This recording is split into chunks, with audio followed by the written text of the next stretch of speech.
Доброго времени суток, господа! Добро пожаловать на канал Катакаси. Буквально 3 года назад вышла такая игра, как Space Station 14, наследник более старой игры Space Station 13.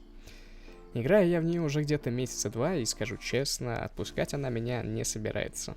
Если коротко об игре, то это симулятор космической станции, где всегда найдется место различным неожиданностям, которые, кстати, игра предоставляет всегда в достатке. Ладно, не будем тянуть времени, давайте я расскажу вам одну историю одного из моих персонажей. История рассказывает нам об Леониде Катарском, человеке, что поступил на станцию без изначального контракта и жаждущий, как и любой другой, слегка подзаработать. Зная, что на станциях Нанотрейзен присутствует угроза постоянной опасности, он пошел и взял некоторые инструменты, чтобы в случае чего обезопасить себя от непредвиденных обстоятельств. Ведь периодами стоит лучше перебдеть, чем быть запертым в 4 стенах и одним обесточенным шлюзом. Именно этими словами и руководствовался наш персонаж. Купив свои любимые газировки, он выпил ее и слегка задумался о выборе будущей деятельности на станции. Так как он вел холостую жизнь и вне работы обычно сам готовил себе еду, он неплохо умел готовить, лишь изредка заказывая космическую пиццу на ужин, чем иногда грешил. «Шеф-повар, кухня будет моей обителью», подумал он и пошел в очередь к главе персонала, пока она не увеличилась в геометрической прогрессии, что обычно происходит, если вовремя не занять место. Слегка постояв в очереди и посмотрев на весьма, в кавычках, компетентного главы персонала, ему сзади свистнул человек, что был похож на клоуна, и не успел он толком развернуться, как Леонид получил пирогом по лицу. Вкусно, но грустно. Но раз наш персонаж будет поваром, то сможет предотвратить клоуна-апокалипсис, просто не готовя пироги. Вот оно, чувство ответственности и важности, что проснулось в сердце нашего будущего шефа.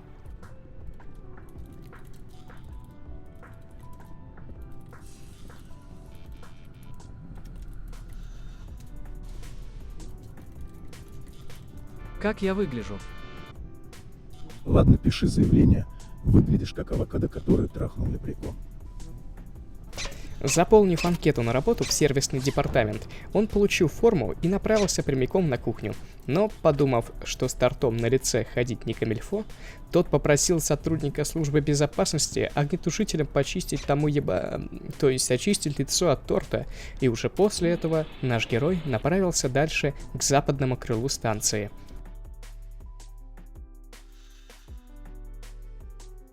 Придя на кухню, он увидел, что будет работать не один, а с каким-то ящером по имени Накума, или Накума. Чем больше на кухне опытных специалистов, тем лучше, подумал он про себя, а сам занялся подготовкой мяса в холодильнике. Вырастив нескольких обезьян, он, вооружившись тесаком, обхватил рукоять покрепче и стал махать из стороны в сторону своим заостренным оружием, рубя каждую попавшуюся на пути обезьяну. Ни криков, ни шипения, ничего он не слышал под поварским безумием.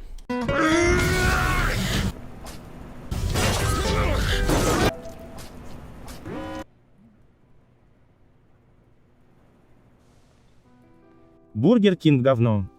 Бургер Кинг говно. Я тебе сейчас наебашу, у нас лучшие бургеры. Бургер Кинг говно. Закончив разделывать мясо, тот перескладировал все на основной стол кухни, и тут они вместе с его напарником Накума стали готовить, работать словно команда, как стрелки часов, не отрываясь от работы ни на минуту. Бургеры, пицца и шашлыки – вот главный залог успеха выполненной цели станции. Возможно, центральное командование оценит подобное рвение к работе.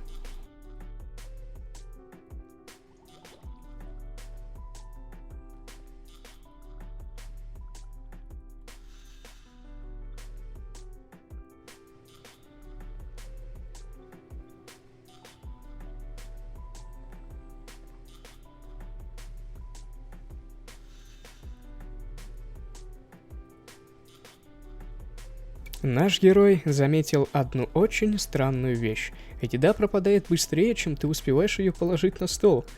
Видимо, либо персонала станции было слишком много, либо они были слишком прожорливы.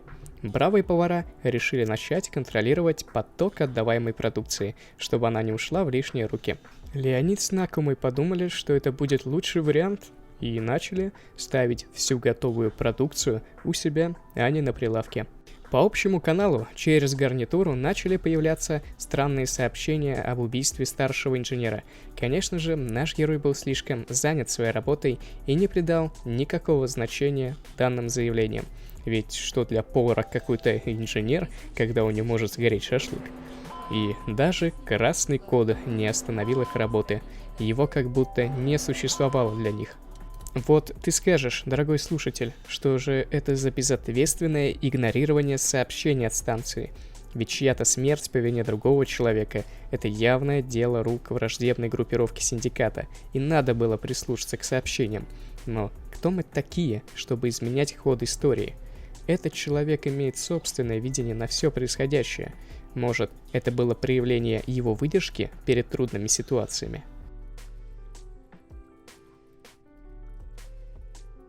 Вот ведь мыши, теперь еще и летают. Ха-ха. Убер-мыши. Работа шла как обычно. Возможно, хоть и был красный код, но не для этой кухни. К нашему герою подошел ящер под именем Киаджах и рассказал одну славную историю о ящерах. Оказывается, они не любят шоколад. Точнее, не то, что не любят, они его просто не переносят. Во времена войны нанотрейзом по ошибке, как и всем остальным солдатам, в сухпайки клала им плитку шоколада. Забавная и поучительная история, подумал Леонид. Оказывается, даже такие галактические державы могут сделать столь глупую ошибку.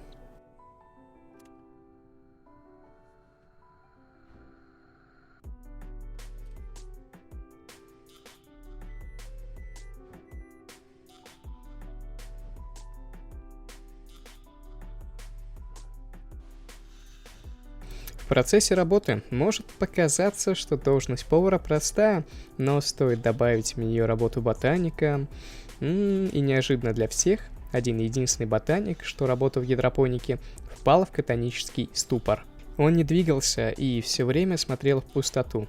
Заметил это наш герой совершенно случайно, когда пытался найти один единственный помидор, которого ему не хватало для достижения его цели – пиццы Маргариты. Да, теперь надо еще и самим выращивать растения. Но это не стало особой проблемой. Вооружившись его КПК, который Леонид аккуратно стянул с лямки пояса ботаника, он стал заниматься его делом. Из повара в колхозники, подумал он, но чем черт не шутит. Тоже важная работа, и она должна быть выполнена.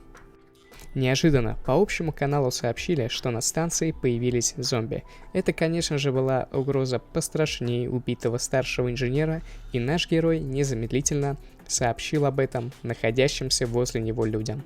Бармен предложил переехать к нему в бар, что находился в технических тоннелях. Но какой шеф-повар покинет свою кухню? Если умереть, то только тут, подумал он. Его коллега Накума также воодушевился предложением никуда не отступить и остаться на своих местах. Бармен позже смирился с решением поваров и ушел, не захватив с собой даже поданной пиццы. Встало решение укрепить позиции кухни, сделать ее непроходимой для вражеских единиц. И что же придумали наши герои? Конечно же, бананы. Стоит только зомби шагнуть в их сторону, и они сразу, как солдатики, попадают. План был отличный, надежный, как швейцарские часы. Они сразу же стали незамедлительно кушать бананы и оставлять после них только одну лишь кожуру, что расставляли около любых входов и выходов на кухне, а также в гидропонике. К ним в шлюз постучался человек под именем Максим. Он попросил у поваров нож для самообороны, но вскоре подумал, что слегка посидеть с ними, да еще и в такой крепости, будет в самый раз. Ему дали нож, и он явно почувствовал себя более уверенней. Особенно, когда все трое посмотрели, как танцует корова. А корова реально отжигала. После прошествия некоторого количества времени Максим отошел поговорить с, как оказалось, новым барменом. Старого он убил собственными руками и теперь занимает должность временного бармена. Что-то напоминает законы джунглей, не так, слушатели? Разве в это должна была превратиться станция? Инструменты явно были не зря, далеко не зря. Возможно. Удивительно, но даже через большое количество времени зомби так и не посетили кухонную крепость. Накума же предложил сходить за сварочной маской своему коллеге, и тот, не думая, согласился, ведь его любопытство слегка пересиливало чувство страха. Ему хотелось узнать, что же там на самом деле происходит вне кухонного помещения. И вот, собравшись, он пошел искать в обыденных местах завалявшуюся сварочную маску. Потом он пошел в технические коридоры, но и там ничего не нашел. И решил, чтобы не возвращаться с пустыми руками, взял в обе 2 комплекта аварийного костюма и потащил их на кухню. Он подумал, что в случае разгерметизации эти костюмы явно смогут спасти им жизнь. Но понадобятся ли они им? И вот оно, долгожданное оповещение системы, что смена подходит к завершающему этапу. Вызван эвакуационный шаттл. Накума схватил коробу и потащил ее в сторону отбытия. А Леонид взял со стойки всю еду и положил ее в холодильник. Стал тягать его также в сторону отбытия, следуя за своим коллегой. Тяжела, однако, работа повара. Они он даже грузчиком своего рода подрабатывают. Пока он тащил холодильник, он стал невольно вспоминать то, что происходило на станции. Вроде как было и спокойно, но одновременно и нет. Кухня явно была самым безопасным местом на этой станции. И он с коллегой могли гордиться, что приложили к этому свою руку. И вот победа была близка. Осталось лишь дотащить все добро до шаттла. И вот, когда холодильник и корова были погружены на шаттл, Леонид открыл холодильник и устроил импровизированный банкет, разложив всю еду возле холодильника. Еще пара мгновений, и шаттл запустится. И да, это путь домой. Смена окончена. Надо просто дождаться прилета к штабу центрального командования. Пока все летели практически спокойно к штабу, грохотом раздался взрыв возле дверей, ведущих к пультам управления шаттла. Это был подрыв. Воздух моментально ушел через пробоину и этим самым вызвал разгерметизацию. Леонид быстро открыл холодильник и стащил оттуда аварийный костюм, что взял с собой на случай экстренных ситуаций. И ведь как в воду глядел, его коллега Накума последовал примеру и взял из холодильника 2-ю пару аварийного костюма и в спешке надел его на себя. А через пару мгновений их путь завершился.